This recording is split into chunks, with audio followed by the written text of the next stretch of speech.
but we have a big program for you.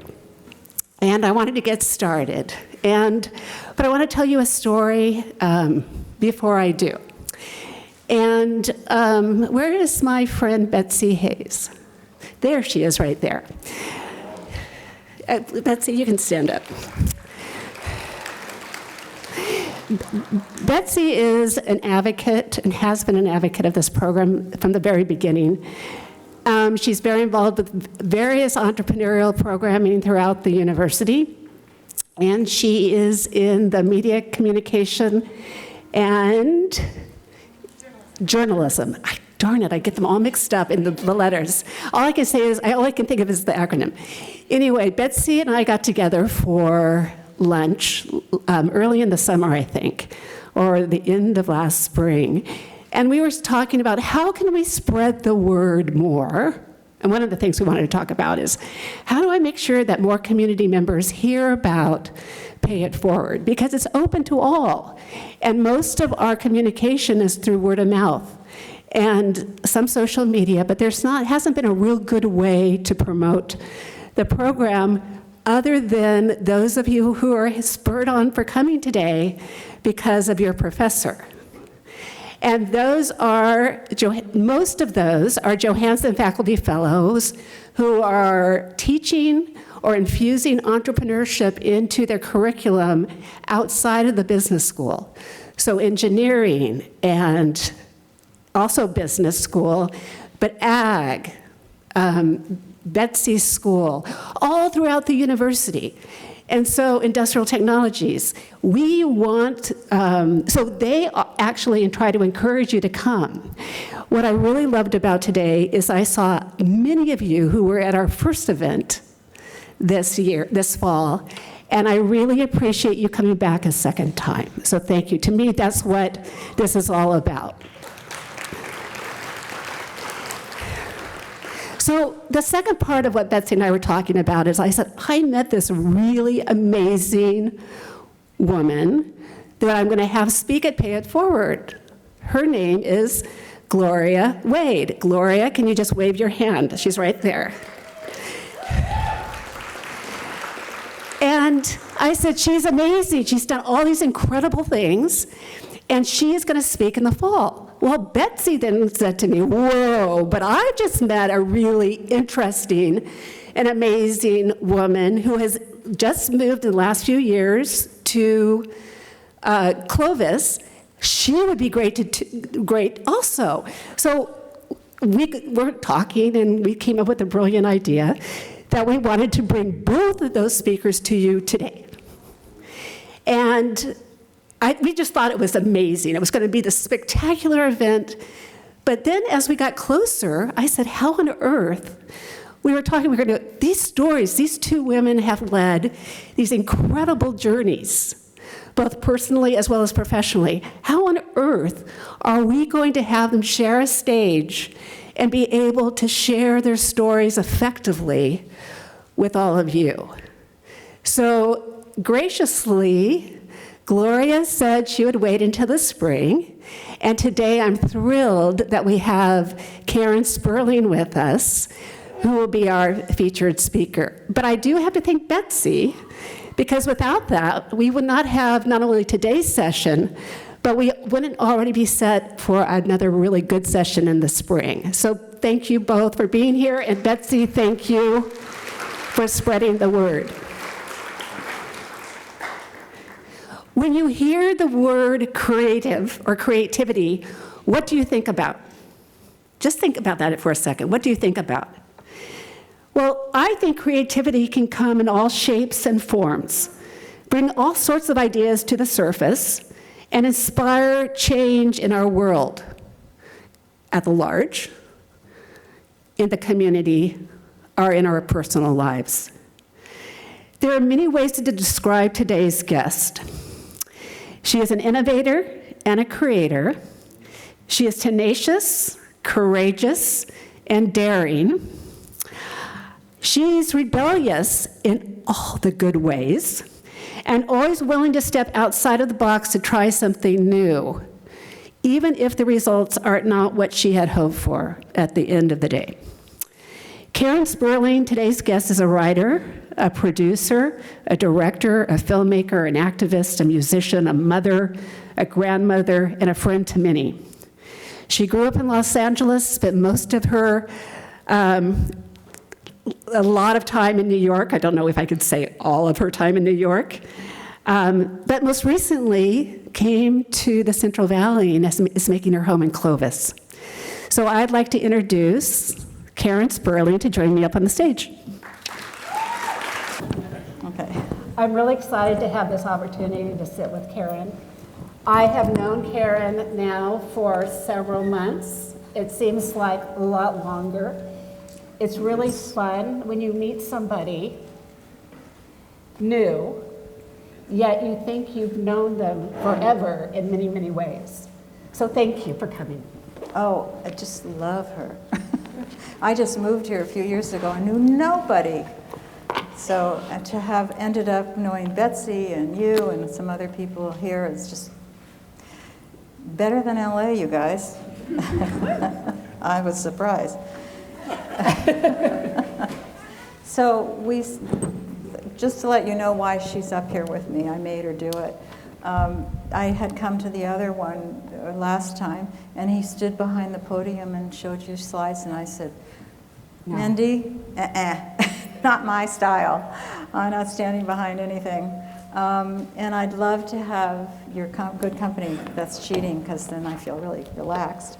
And I also loved the program and asked her, tell me, so I'm doing her first, tell me, why you started this program and what it serves, what purpose you serve with it.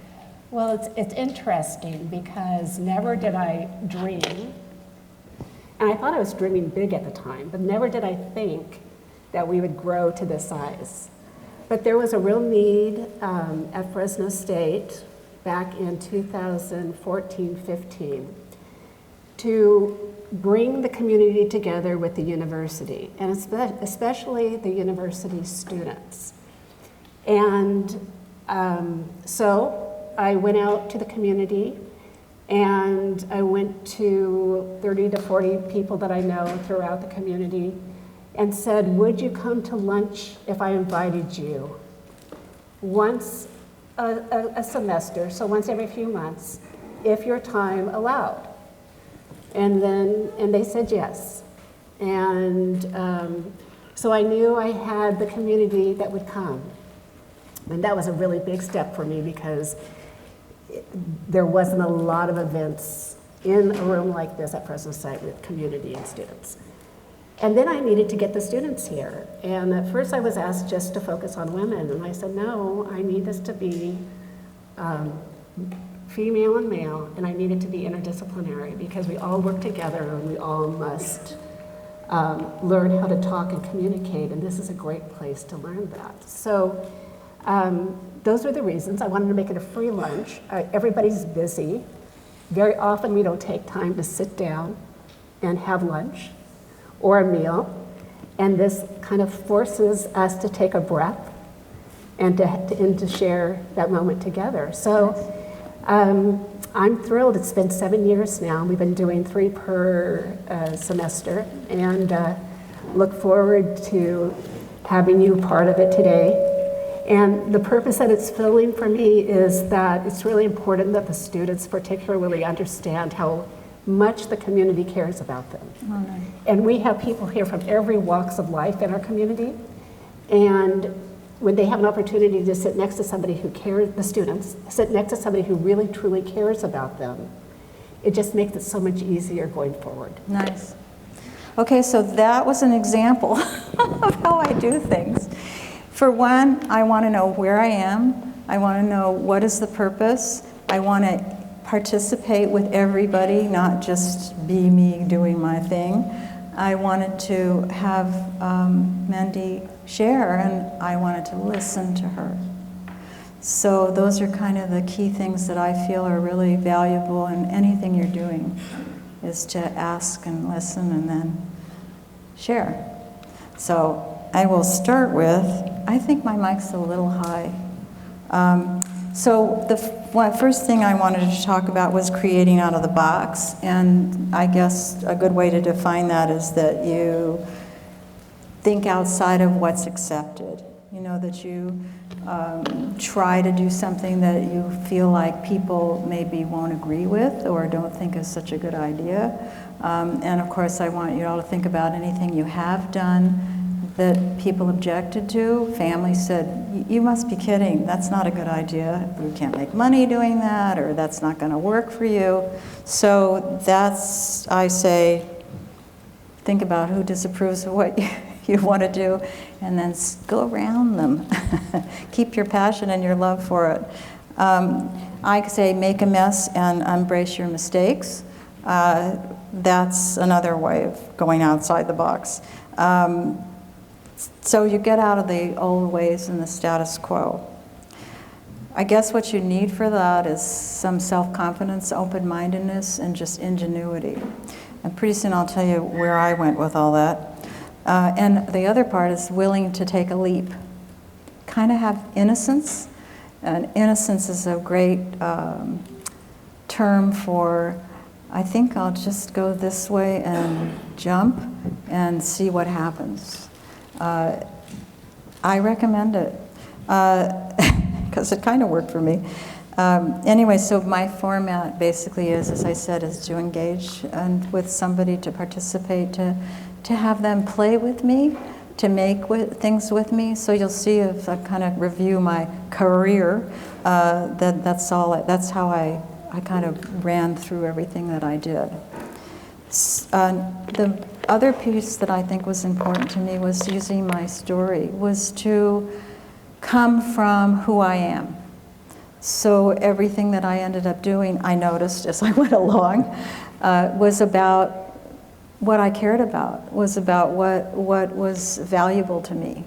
And I think anything you do needs to have your love in it, needs to have part of who you are in it. And I highly recommend that you sit back and think about what's happened to you. Where do you come from? What is it that concerns you? And just to find ways to use that in what you do. Because you'll find that your heart's in it, your mind's in it, your spirit's in it, and it gives you more traction to just keep going and keep your purpose going. So I say what you love, you do, you can't fail. Now, I did everything I believed in. I was very fortunate to be able to do and create things that I really believed in. And the only reason I felt I ever failed was when it didn't go out into the world enough so that it could be useful to more people. And because I seem to have been doing things way ahead of the curve, a lot of it did not, go way out into the world. But it reached people, and now I get to actually reach you with those so-called failures, but the things that I got to create that really, really were a part of who I was and what I believed in. The other piece of what I believe is important is to contribute to the community with whatever you're doing. So, for a minute, think about what's going on in the world, what's going on in your community, what's going on in your family that you're concerned about. How do you contribute to that? Or how do you make what you're making? Even if you're making money, then how do you use that money to be useful to your community? I know some of you are not creative industries, so-called. And that sometimes the jobs that you're doing or where you are, you can't just be really creative and out of the box thing, but you can be someone who listens, someone who is a good partner, a good colleague, and that you kind of notice who people are when you're in work situations where they kind of don't act the way you think is okay, and you determine to understand who they are and where they're coming from. And sometimes you find out then it's not about you. They're not going after, you're not angry at you, they're not, doing things saying, oh, you shouldn't do it this way, or what's the matter with you. When your coworkers aren't kind of fun to be with, maybe take a look and see if you can kind of suss out what's going on with them, so that it's not something they're coming after you, maybe they have something concerning them. So that's kind of a side. So I, as I said, I'm going to give you a little now rundown of some of the things I did and how people felt about it. When I was in high school, I was a dancer, a terpsichorean, and that was modern dance in those days. I'm going to be going back some days, by the way, you guys, like 50 odd years or more. And I went to, when I graduated, I went to UCLA to the Psychiatric Institute, and I went to a guy named Dr. Brill who was running it, and I said, you know, dance really helps me express my feelings. Could I come into the Institute and teach the inpatients? And, you know, dance and movement. And then I had another idea, is also could I have them draw things and then interpret what they drew and dance and move to that. Karen, was this in high school, you said? This was right after high school. Right after high school. Yeah. And so, by the way, the nurses did not like it because now inpatients were moving and expressing themselves, and they thought it might be too sexual. But they let me do it. So I actually was the first person to do dance therapy. I mean, that's a... Okay, I've met with you now several times. I've never heard, every time I meet with you, I learn something new and interesting. That's great. Hang in there. I know, isn't that cool? You know, I don't remember these things until I have to talk to somebody. Okay, so so that was my kind of first person thing. Then I graduated from Brandeis, and I kind of made up some of my classes on the way. I was a writer, and oh God, I almost went into, and then I dated the professor. Okay, never mind. No, never mind. Hey, I learned a lot from him. He learned a lot from me. Anyway, forgot I'm talking to a couple hundred people. Okay. So I'll confess, I come from a famous Hollywood family. My grandfather was Harry Warner, who started Warner Brothers. My uncle was Mervyn LeRoy, who made The Wizard of Oz. My dad made 50 films as United States Pictures. And I moved to New York after college because I didn't want to be in Hollywood. And yeah, I was raised in Hollywood, but my mom was a political activist and an artist and didn't really want us identifying with being Hollywood, as they call me sometimes, royalty. So I moved to New York. I don't know what I was thinking, but I guess it was in my genes, in my blood. I started to work with another filmmaker. We wrote a screenplay. We did a little documentary. We wrote a screenplay. And I went, oh, I'll produce this. And I got a crew together, and we started to make the film. And by the way, we couldn't find an actress because the guy who was going to direct it didn't seem to get along with anybody, but he got along with me because we wrote the script together. And I was the actress. Now I'm the writer, the producer, the director, and the actress in a feature film, independent feature film in New York. Okay, the guy kind of moved out who was going to be the director, and I became the director with my editor. We were the first to do split screens in a feature film. Woodstock was the only one that did it as a documentary. And I had a feature film done. It was called Make a Face. It opened in New York. It went to a lot of the film festivals. The style of the film, because I loved a psychiatrist named R.D. Laing. He wrote a book called Politics of Experience and the Divided Self. You're going to see a pattern here. Love the rebels. Love the ones who go out of the box. And basically what he said is having a psychotic breakdown is a shamanic experience, and that what we call normal, and again, this is many years ago, is insane. Because we follow a lot of things. Well, look at where the world is right now. Some of us are trying to keep up with insane. So I loved him, and he also said dreams, fantasy, and reality were all equal. So I structured my film so that this character, you filmed dreams, fantasy, and reality. It was called an experiential film. It was reviewed by the New York Times as a Mabu psychological suspense film. And nobody knew which was which. Now, most of you are too young for this, but there was in Europe a lot of movies being made that were what's real, what's real. They were, of course, making art films. So this was called an art film. So I did an experiential film as the first woman in this country to write, produce, and direct feature films. And I ran around the world doing the festivals. And here I am, writer, producer, director, actress. And of course, all I got asked was, "Oh, you want to be an actress?" No. Karen, can you still see that movie? Is it available to see? I have it on. I had it on 35 millimeter, which I chucked a few years ago. I put it on VHS, and I have it on DVD. I was just curious. Yeah, I've had a couple of professors look at it lately. I won't go into that because we don't have time. Okay, so they loved it. I was thrilled. So my family, which are filmmakers, right? Here I am, a good son. I'm making movies.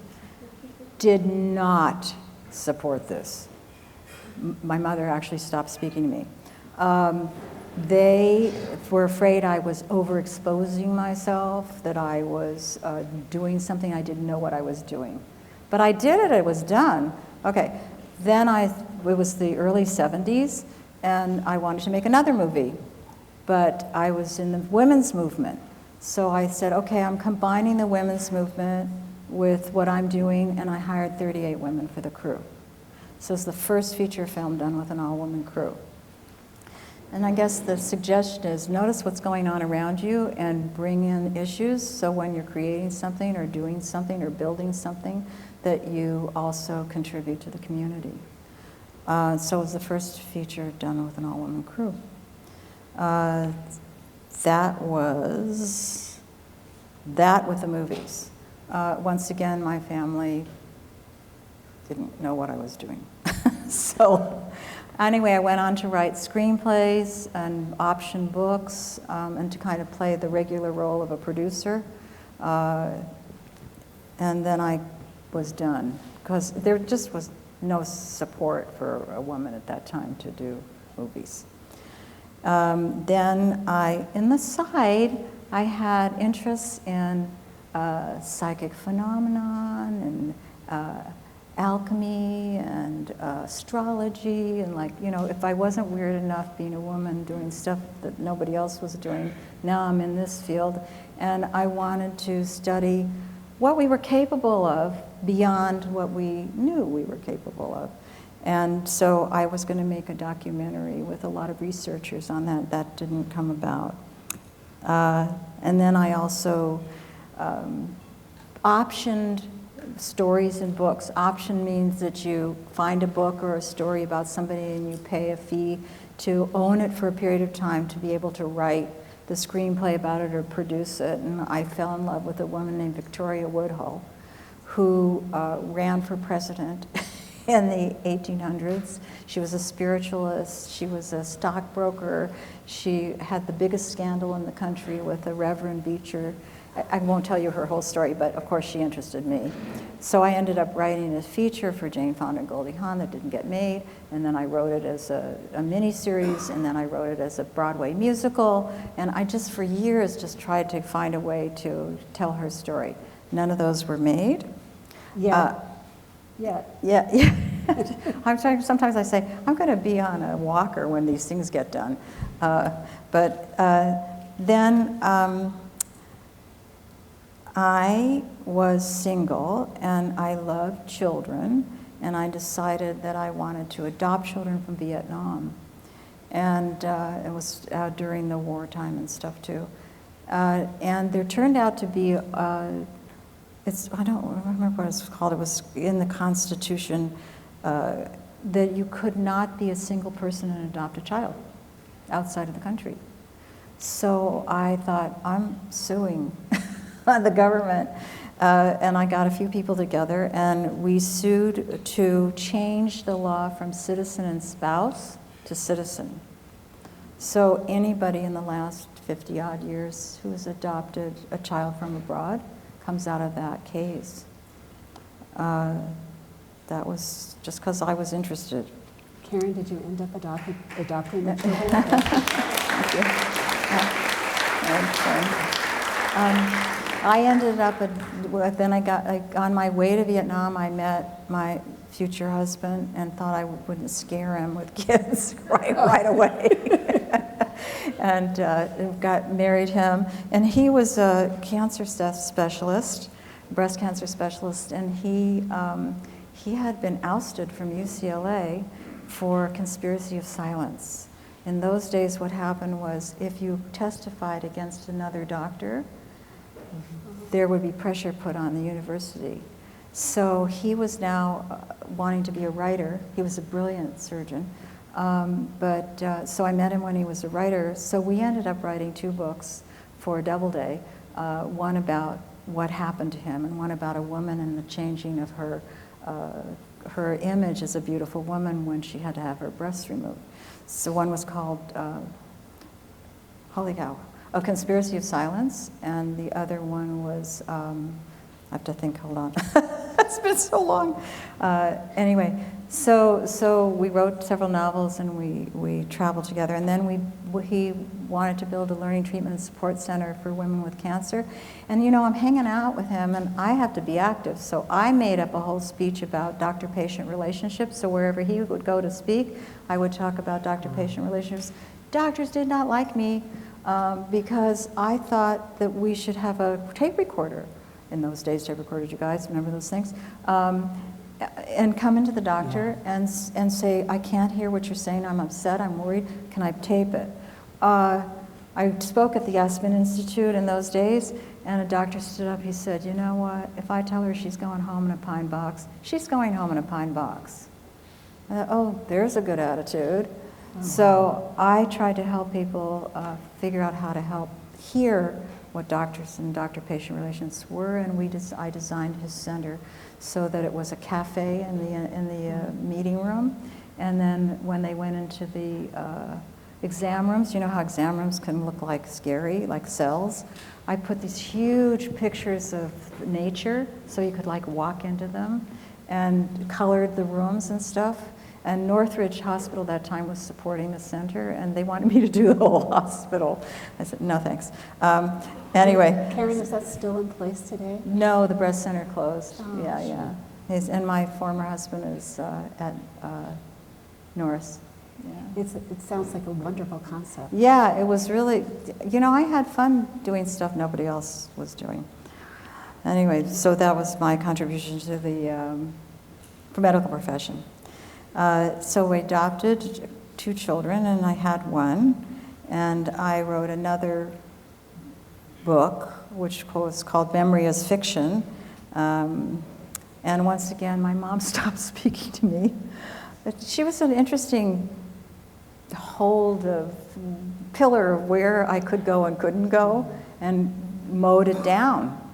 And I read her diaries 50 years later, to see why she had so much trouble with my revealing myself. And because all of my work was pretty much who I was.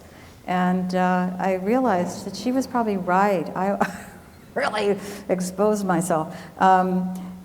So I kind of gave her kudos after that. But what's an artist to do? I mean, that's what, you've got to come from what you know and who you are. So that was interesting. Meanwhile, I was always interested in alternative consciousness, we'll call it, and medicine. So I was always studying with different people about what our other capacities were. Telepathy, dreams, a lot of things we never connect with or share. So of course, like I said, my movies were based in dreams, fantasy, and reality were all equal, and I shared it all, and people would come. When I was at the London Film Festival with my first film, a woman got up. Now, I was on the screen. I went through the whole experience in the movie. She saw the movie, and she stood up. She said, "Is she going to be all right?" And she's looking at me. I said, "Thank you. You just got it. You just got totally confused by what's real and what's not real." So I love that.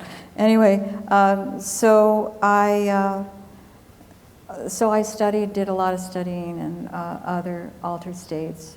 No drugs, just what we were capable of. And there's an institute called the Monroe Institute that does a lot of work with that, using hemisync sound to send you into other states. And I did it for many, many years and learned a lot about other people and states of consciousness. So then I was a writing coach, and I designed a thing called the Story Project, which was for young people to learn about writers and different forms of writing, and I did it for the Boys and Girls Clubs. So here and there I did what I was doing to see if I could do it, in the community, always bring it to the community.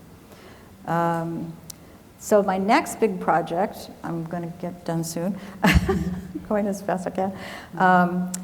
I love kids, and I actually had joined this community, service community called Kashi Ashram.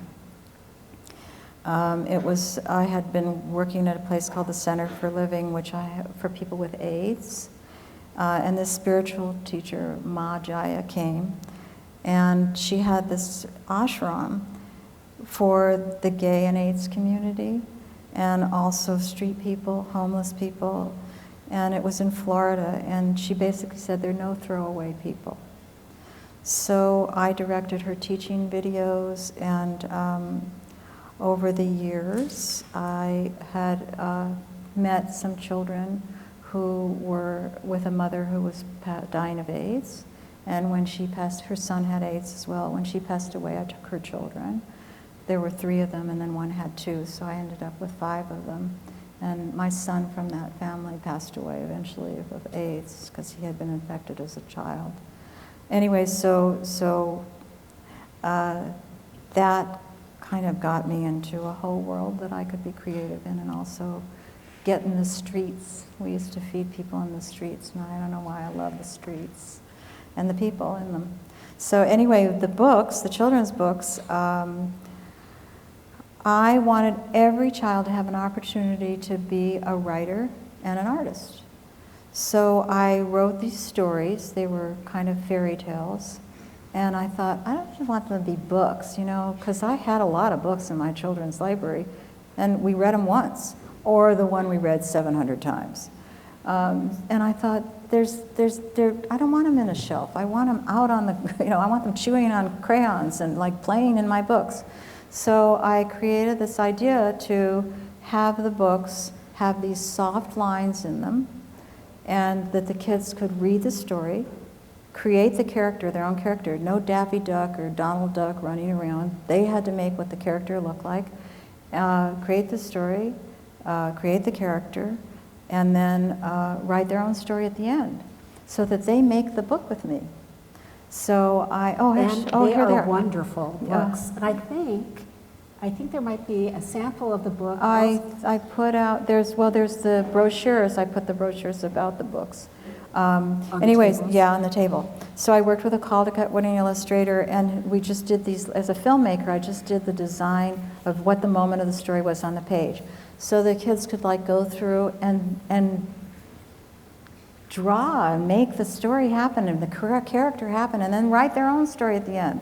So that was my new idea about books. Well, I spent the last 30 years trying to get a publisher. And in the beginning, I couldn't get a publisher, so I published them myself.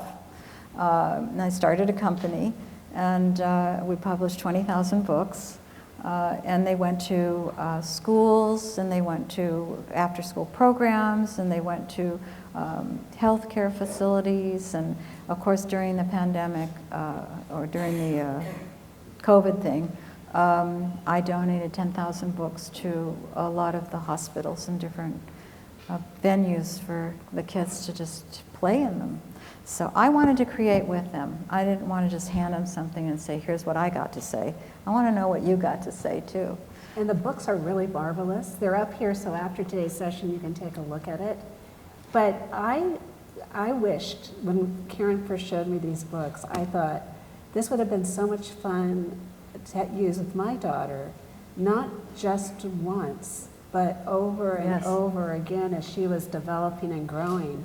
And I would even think that there's value as an adult with those books because, and she has some samples that she's brought with her that actually will show you some of the kids' work Yeah. that they did. And it's really something that can really bring out, I think, the child at various stages in their life. I just think, I just can't believe no one really grabbed these up and wanted to run with them. I because wish they you were a so- publisher. I wish I was too, because they're really darn good. I mean, that you can't double up your business. Not only does each child in the family need to have a book because they're going to be the ones making it, but each child at different ages. That is a selling point for selling books. I can't tell you why a publisher didn't do it. It was too big, too much. I have no idea. It covered too many space. You know, a lot of businesses are, okay, well, publishing, 5 to 7, 7 to 11, 11 to 13. You have to fit into these pockets. And this just was the overwhelming overall children's book for adults, children, high school students, you know, And college students. The nice thing is you could do it with your child. Yes. You could work with them side by side. And it's just, Well, the other concern, I think, or whatever came up is, this is literature. This is not choo-choo train stuff. There's big words in the story, so that they have to look up the words.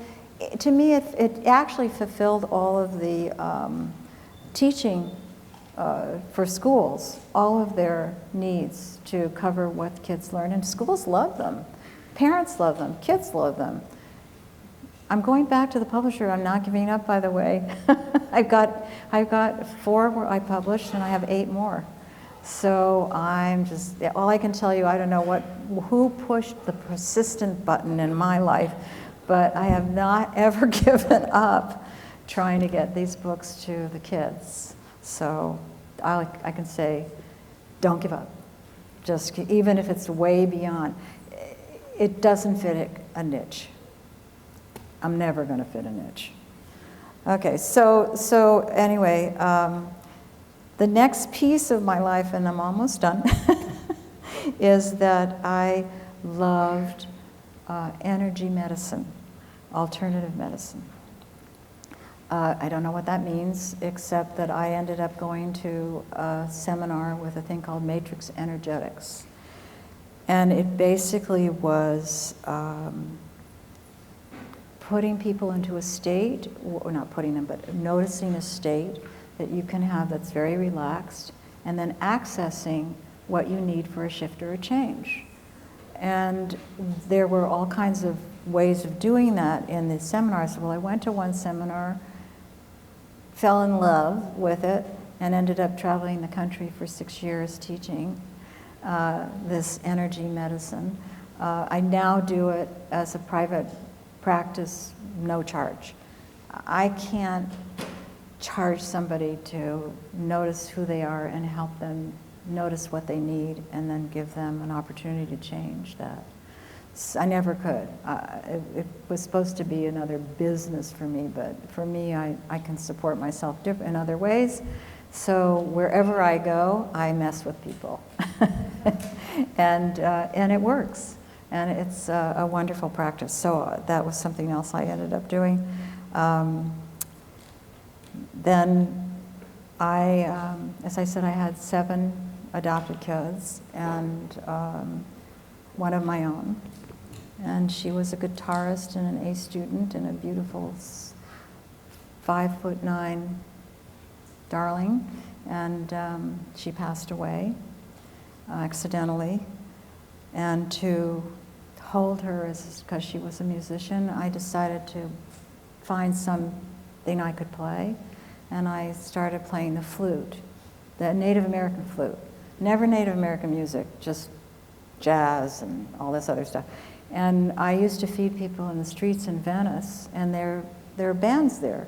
So I had a friend his name was Abraham. He was an artist on the boardwalk. I don't know if any of you have been to the boardwalk, but he had a drum band on the boardwalk. And so I decided I would come down and feed people sandwiches and cookies and things that I made. And I decided, okay, I'm going to bring my flute. And so I started to play drums and flute on the boardwalk in the street for 7 years on the weekends. And that was just, I don't know how I ended up a street person, but there I was. And I loved it, I just loved it. And so I'd always bring food, not only for the band, but street people. And I think that's the purest way to play music, in the street. Because your audience is just kind of passing by, you're at street level, and they dance, or they start singing, or they want to play a drum, and then they leave. And we're just making it up. So that was my street music experience. Do you still do that when you go down to Los Angeles? I don't go to Venice now, because after the pandemic stuff, it's a mess. But I do bring my guys. I have a sax, drum, guitar, and bass player. And so I have a friend who has a garden, and we go blast it over there. Sometimes we do it in somebody's driveway. It's street music, you know? So we show up where there's a street place for us, and I play with them. I'm looking for anybody who wants to put a little street band together. I'm ready. There's a volunteer over there. Oh, good. Okay, talk to me. I miss it so much. God, I love being in the street playing music. And then I was also cookie mama. I used to make 300 cookies a week and bring the cookies down.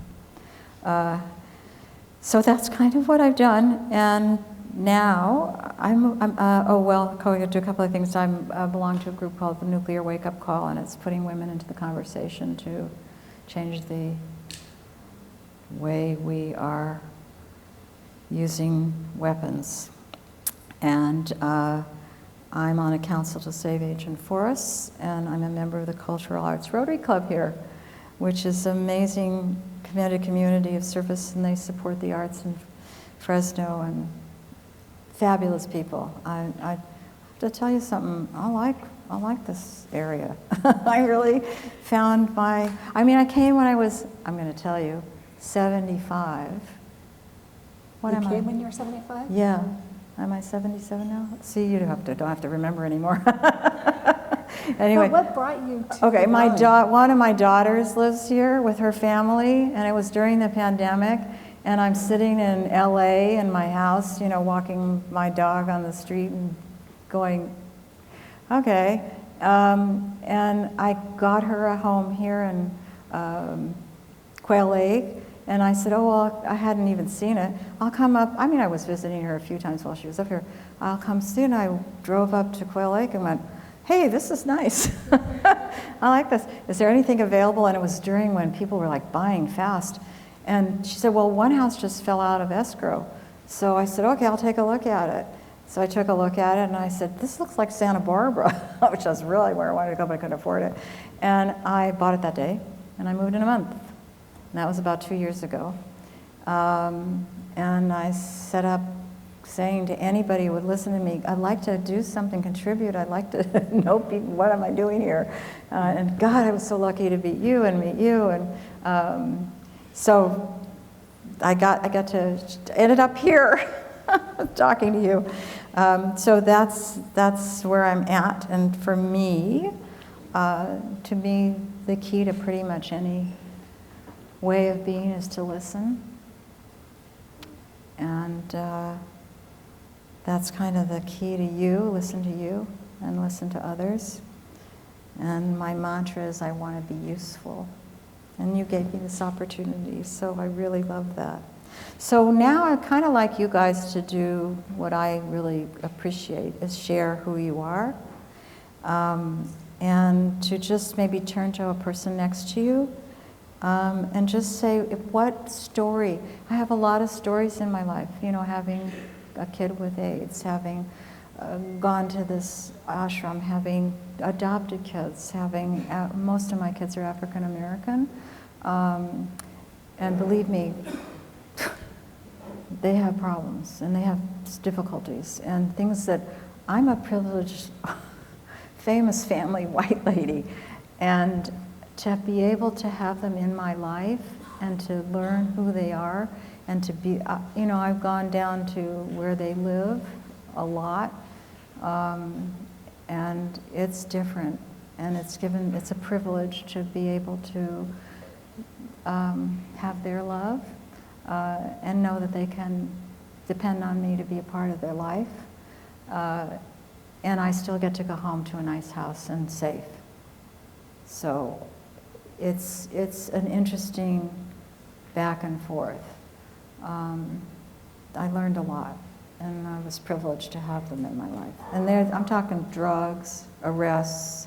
This was not it's not where anyone from Beverly Hills expected me to end up. Not at the tennis club. So I'm playing music in the streets and rescuing kids from jail.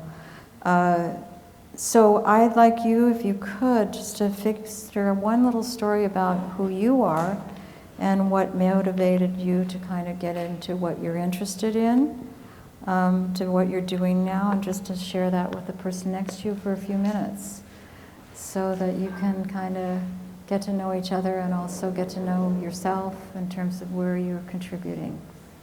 And just go for it. And we'll be back in a few minutes. Yeah.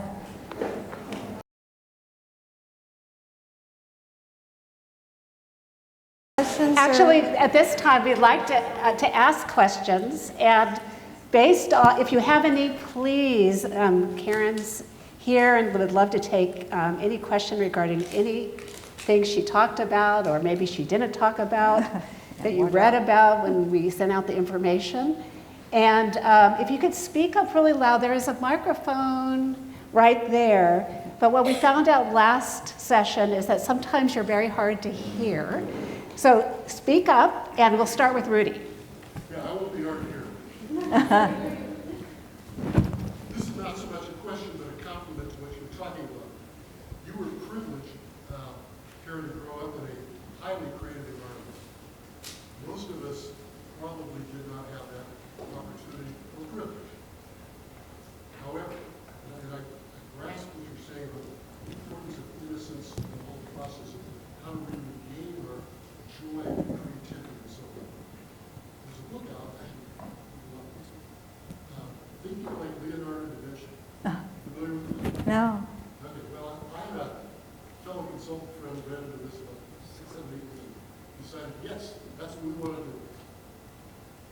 And there's a work with it. It was a really intense process, but it involved always surveying your environment, always looking at everything and asking why. How does this work? You know, does this butterfly do this or that?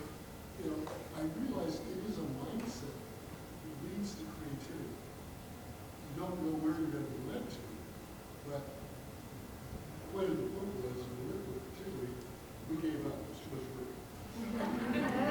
We decided we didn't want to be that kind of genius. But the point of it all was, it was really helpful for both of us, because we are both creative characters in our own rights. But it helped us find methodologies that are going after the way of being creative, even if you don't see it initially. So just want to kind of, it's called Thinking Like Leonardo da Vinci. Got the name of the author. Google it. Okay. Yes.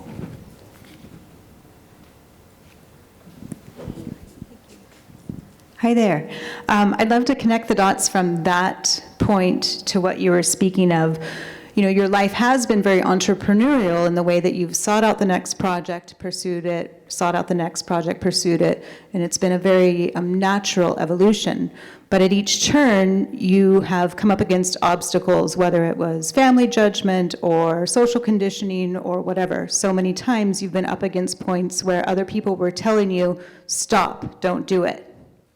So my question is there a mantra or a core belief about yourself that you've used to carry you through those times, those obstacles? Oh.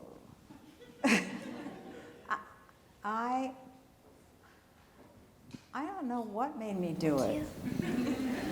I really don't. Lately, because I keep having to look back what I did, I really don't. I mean, I chose to write a screenplay, a play, and everything about Victoria. I think, and then this whole thing with psychic phenomena or paranormal things, dreams. I can't answer that question. I think I was just who I was, and I guess whatever came to me was to be of some service or to do something new so that others could, follow. I mean, like I said, I had hired 36 women when nobody was capable of making a movie who was a woman because they weren't in the unions. They couldn't get in the unions because they were a woman. So I guess I noticed what was going on and decided to try to contribute to that, But when the walls were put up, somehow you kept on, you didn't let those walls stop you. You just kept on going and moving through them. Oh, okay, so then maybe that's where Aries finally played my role. I never knew I was an Aries. I was a ram.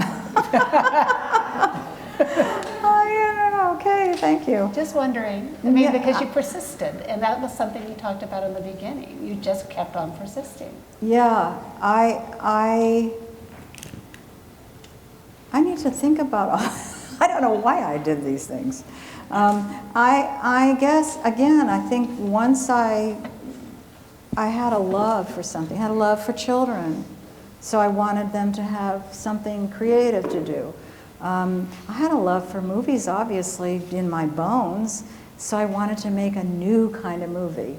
I wanted to, I guess in my DNA of my grandfather was the first to put sound on film, and, so I went, okay, I'll go to the next step. I'll make something that is new as a filmmaker. Did your father ever come around to your filmmaking? Well, he came to the set on my second film. The night before he took me to dinner, he says, "You don't know what you're doing. Why are you doing this? How can you be doing this? Who do you think you are? Who do you..." It was like, he was a great guy, by the way, I loved him, but he was really confused about this. And we were the closest, and he was a great intellectual, beautiful person. But he said, "Who are your mentors?" And I went, "There are no women, Dad, except in Europe." Anyway, I said, "Why don't you come to the set?" So he came to the set. We were shooting in a Ward's Island in a psychiatric institute, and it happened to have 100 people on the set that day for a scene, so I had to put that all together. And he watched for the day, and at the end of the day he went, "Oh, you know what you're doing." As I said, see, it helps. If somebody is really concerned about where you are and what you're doing, bring them with you, and have them spend the day with you. And then they'll go, "Oh, okay, now I see what you're doing."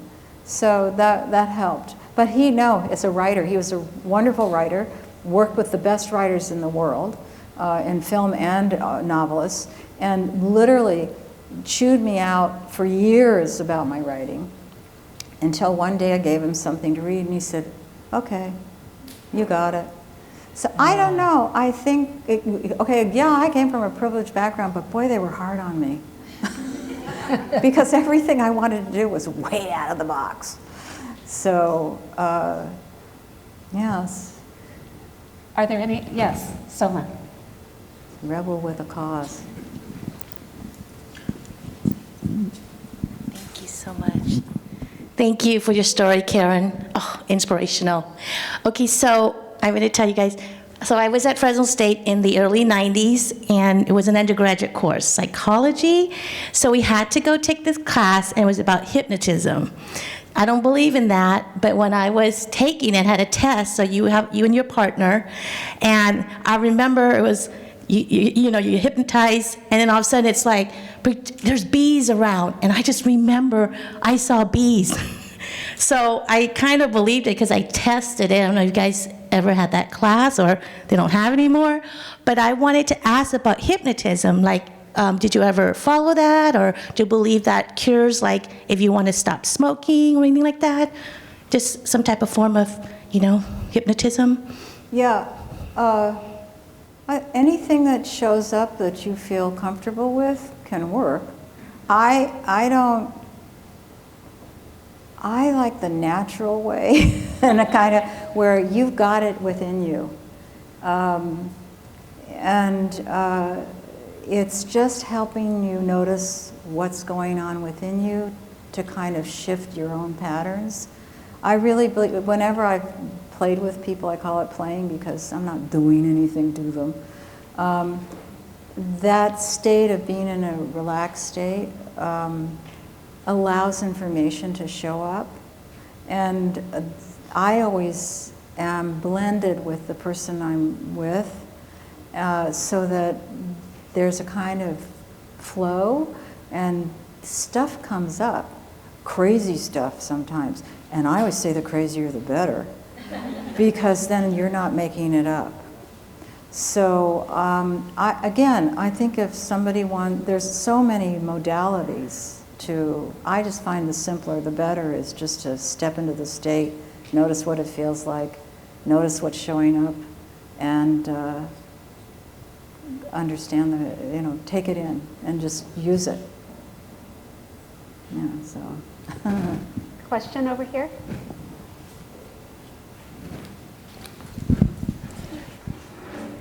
Hi, thank you so much for sharing your story. I wanted to tell you that I resonated with something, then ask you a question.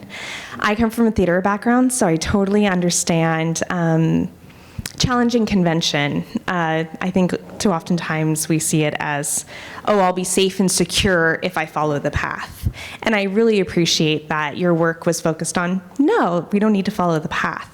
But I think that can be really hard for people. So I was always really curious about how to best communicate that to others, being able to see that vision and taste it and see it, like, so artists are able to do for themselves. They're like, no, I'm going to do this. I know you're saying that I'm crazy, but I can see this in front of me.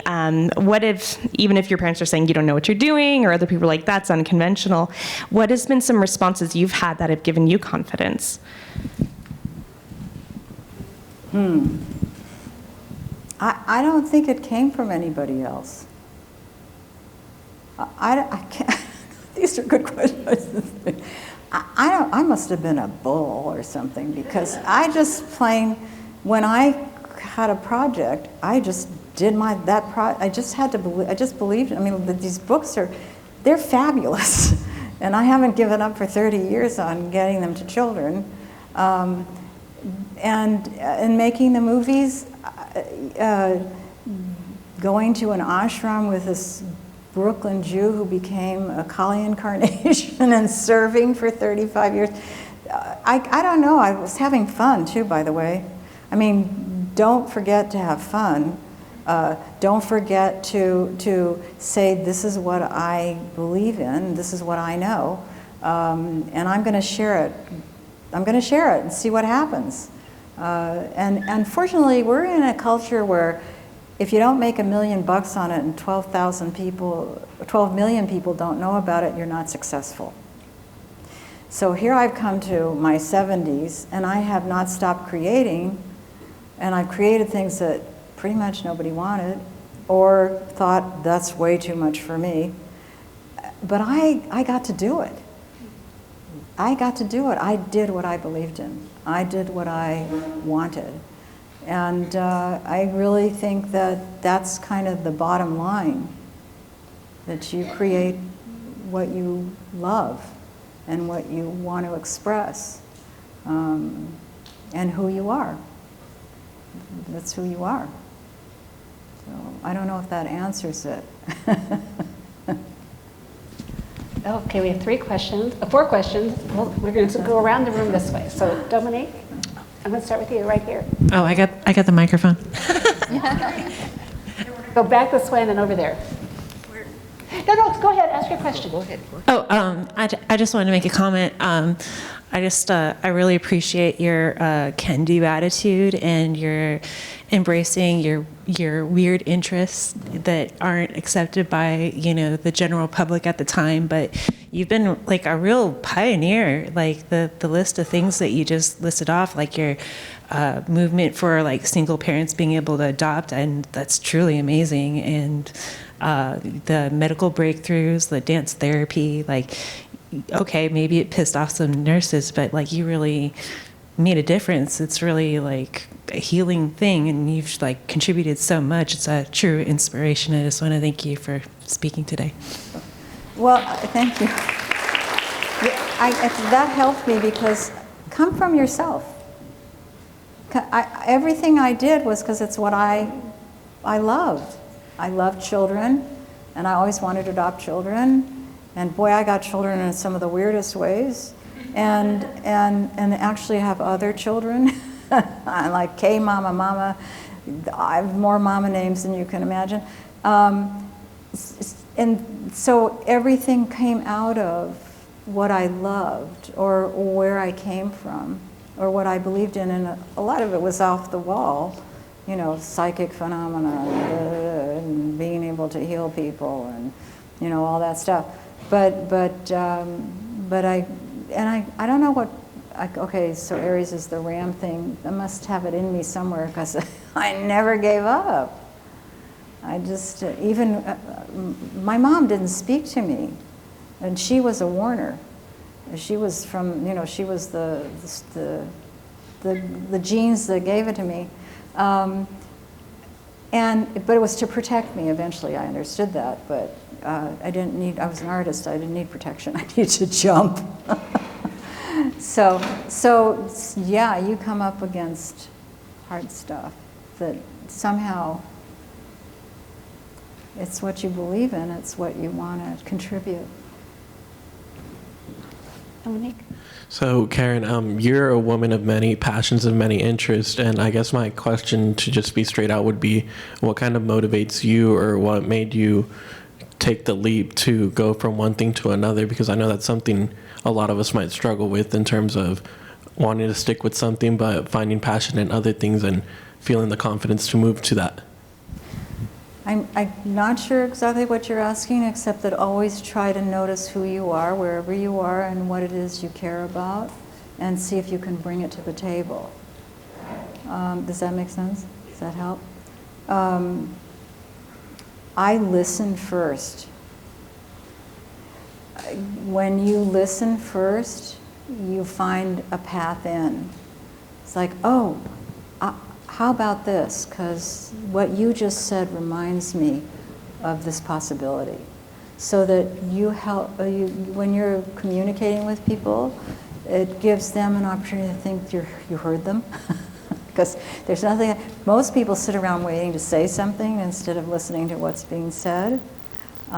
So I think whatever you're doing, like I said, if you're in an environment where it's not exactly your passion or your love, if you're there to be useful, the most useful is to listen to someone, to help them maybe move through something that you understand. I just feel like listening is one of the most important venues. And then to offer something that makes you feel good or makes you say, how about this? I love doing this. And they go, oh, please. You go, well, then I'm going to do it myself. But have that enthusiasm for what you stand for. Does that help? Yeah. Okay. Okay, where are the questions over here? Okay. It's okay, I don't need a mic here. First, thank you for being Loud, here. Ashley. Right, is that okay? Yeah. We all really appreciate it. And I was just wondering, when you created that first all-female film group, was it intentional or just first Oh, time? no, that was totally intentional. One reason, I'm in New York, it's the women's movement, women can't get jobs in the industry, I'm the only woman producer. So, and believe me, finding a crew was not easy because there was nobody trained. My camera person made blue movies, made, what do they call those? Porno. and she was this little person, she's actually famous now, Roberta Flack. Roberta Flack bought my apartment in there. Roberta Findlay. And she was like yay tall, but knew how to handhold a camera and light a red leather couch. So, so I did help with the light. I had a thing for the light. Anyway, so she was my camera person. And then the rest of them all had to kind of get trained on the job, except for my AD, who was a professional. What did you ask me about? Oh, Yeah, I mean, you said it was intentional. yes, no, it's totally intentional, totally politically intentional, and creatively intentional. Because the movie was about a woman who didn't have a relationship and wanted one and was working in a psychiatric ward, and it was all bounced light. It was all totally without feeling in it. It was like she was searching for that. So having an all-woman crew, there's a lot of sexuality, you guys, on a set when it's when it's boys and girls.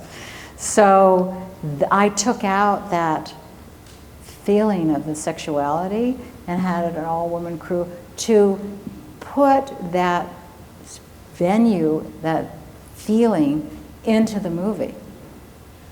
So it was creatively intentional. Yeah. Okay.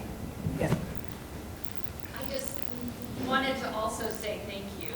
I come from a position of having grown up in a loving family with the same high expectations of delivering, but also I'm discovering through self-awareness that I have sought my whole life for affirmation outside of myself. And it's only been recently that I've figured out, you serve yourself. And so what I want to thank you for is that you kind of affirmed that. And what I hear from you is that you are intuitive and that you have followed your heart and lived very honestly and open to what comes in and acting on it. And that's because you come from a position of wholeness and it emanates from you as you spoke today. And I just really appreciate that. And as a woman who worked in the early 80s and late 80s in the financial industry, I too ran up against a lot of barriers and kept going, maybe sometimes obliviously, but Best way. I just kept going.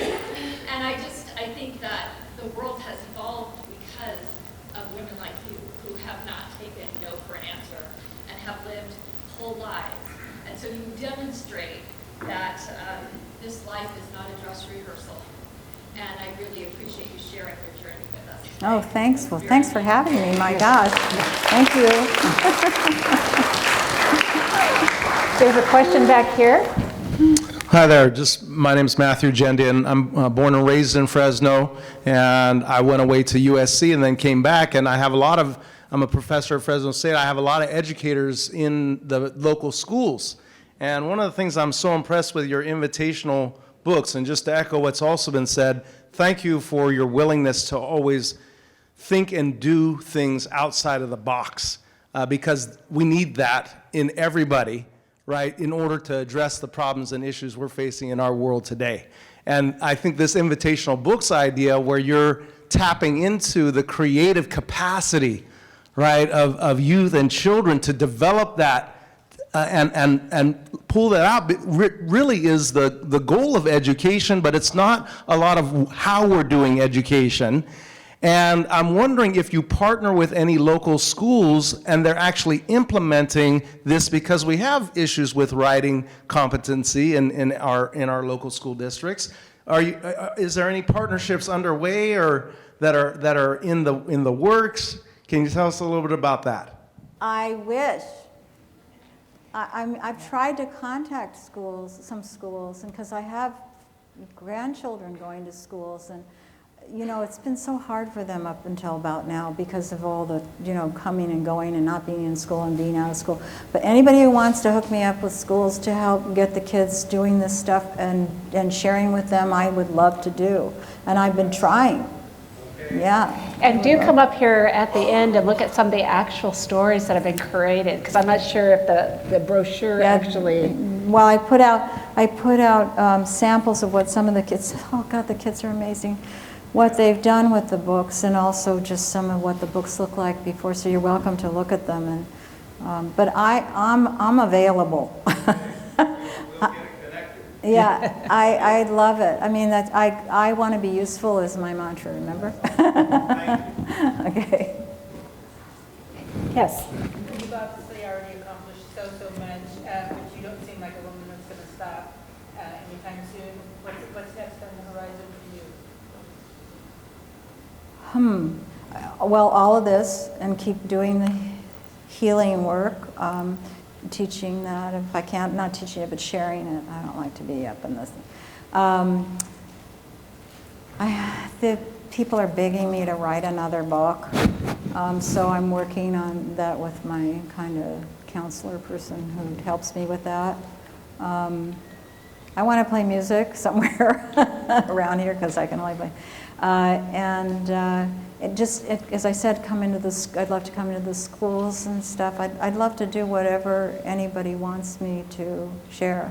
This was fabulous to be able to share this so I could be more useful anywhere else that anybody's heard me say I would be happy to join in. So that's I'm kind of here to be whatever I can be useful with each day. Yeah. Any other questions? I know that Karen will be up here with her books for a while after our session's done. Karen, thank you enormously. Thank you. So much fun to be sitting here with you. Thank you. I'm so glad you're up here with me. And I do want to share with all of you that let me see if I can get this. I think we have a save the date. Oops, I never do this one right. There we go. Oops. So our next Pay It Forward is going to be November 30th. It will be the last one for the semester. We hope that you'll be able to join us for that day. It's with a Fresno State alum, Quentin Sanford, who started his business at the Lyle Center in 2013. They're headquartered out of here, but he spends most of his time in New York and London, but he's going to be here, and so look for that announcement when it comes out, which will probably be in the next several weeks. And thank you again for being here with us today. We really enjoyed having you. Appreciate it if you could spread the word. We love growing in attendance. We have a lot of room in here, and the more that we can bring in, the better off we all are together. And students, thank you for coming, some for the first time, some for the second time, and some even for the third time I'm seeing you here. And to all the faculty, thank you for supporting the program, and everybody have a great rest of your week. And again, thank you, Karen.